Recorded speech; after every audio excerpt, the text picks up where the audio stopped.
Si vous êtes nouveau sur la chaîne, n'oubliez pas de vous abonner et d'activer la cloche de notification. On commence.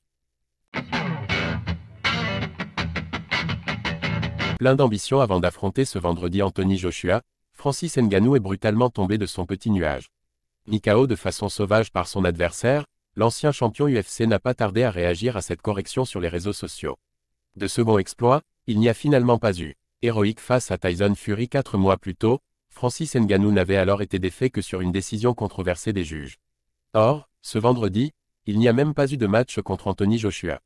Envoyé à terre pour la première fois de sa carrière durant le premier round, le colosse camerounais a fini par s'incliner sur un terrible KO dans la deuxième reprise. Francis Ngannou présente ses excuses après son KO.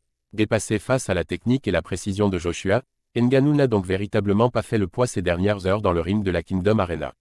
Pour beaucoup, cela risque d'ailleurs de marquer la fin de son bref parcours dans l'univers de la boxe, qui lui aura néanmoins permis de remplir son compte en banque.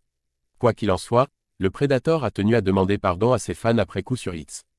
Désolé les gars, je vous ai tous laissé tomber. Aujourd'hui était un mauvais jour au bureau mais demain en est un autre. Merci à tous pour l'amour. C'est donc avec un certain sentiment de culpabilité et de redevance envers ses adorateurs que Francis a achevé cette soirée sans doute brutale pour lui.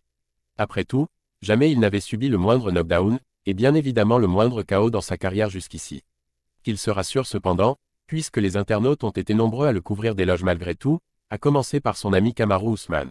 Ça reste l'homme le plus dangereux de la planète. Retour sur terre difficile pour Francis Ngannou, sèchement mis KO et donc battu par Anthony Joshua ce vendredi.